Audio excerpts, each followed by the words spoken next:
Good morning YouTube. Aujourd'hui, on se trouve pour la critique de Super 8, un film réalisé par J.J. Abrams. Donc pour ceux qui ne savent pas, J.J. Abrams, c'est celui qui a produit Cloverfield et Cloverfield Lane, et qui a réalisé le très mauvais Star Wars 7 et les Star Trek.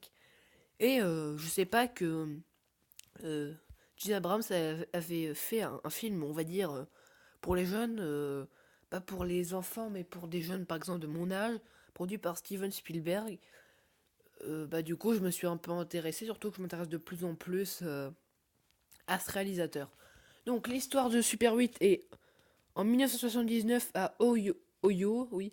Un groupe d'amis font un film avec la caméra Super 8, donc d'où le titre du film. Lors du tournage d'une scène à la gare, un professeur de sciences, ou je ne sais pas si c'est le professeur de sciences, fait dérailler le train pour une raison mystérieuse. Plus tard, des chiens et personnes disparaissent mystérieusement. Donc voilà le scénario.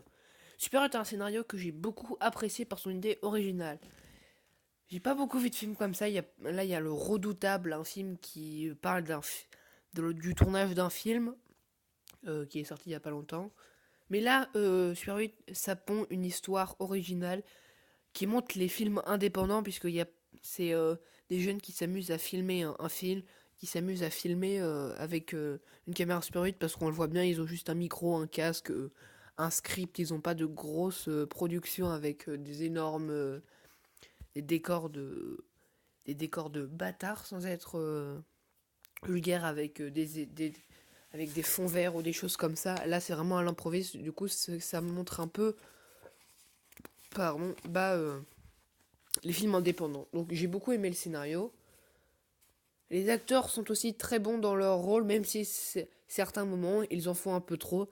C'est par exemple des moments où ils sont attaqués, spoiler, par l'alien qui est au centre du film, on va dire, même qui est, on va dire, la cause principale de tous ces événements, où ils se font attaquer et ils crient pour rien, ils font plus que paniquer, alors qu'on peut pas plus que paniquer, mais du coup, il y a des moments où ils font un peu trop. Enfin, bien sûr, c'est mon goût. Je veux dire, pardon, le directeur de la photographie a fait un excellent taf. On assiste à des décors classiques, mais toujours aussi beaux. C'est-à-dire du bois, enfin les bois de la gare, un petit village tranquille, des belles maisons. Voilà. Le film nous plonge vraiment bien dans les années 80 avec les affiches du film, les voitures, les habits, les enfants en vélo et les maisons. Donc le film transpire les années 80. C'est pas vraiment comme Stranger Things parce que Stranger Things c'est vraiment ça. Il y a deux ou trois choses dans Super 8 qui normalement qui qui marchent pas avec les années 80. Il y a que Stranger Things, c'est comme si le film s'était vraiment passé dans les années 80, enfin la série pardon. Le film a quand même quelques points négatifs, comme avoir fait des scènes violentes ou qui explosent dans tous les sens pour rien. Par exemple, quand le train déraille, ça explose dans tous les sens alors que ça sert un peu à rien. Il aurait juste pu dérailler d'un coup et pas que tout explose. Hein. Euh, Aussi, on ne sait pas trop si on regarde un film pour un jeune public ou un film plus mature et ça m'a dérangé. Il y a des scènes qui sont voilà, il y a des scènes qui sont un petit peu plus flippantes que des autres. Après, c'est vrai qu'on s'avertit.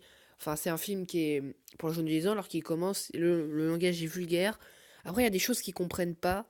Moi, j'ai compris parce que vous savez, maintenant, dans un monde qui change, peut-être qu'il y a des jeunes qui comprennent pas les choses, alors que normalement, c'est vraiment un film qui est fait pour les jeunes.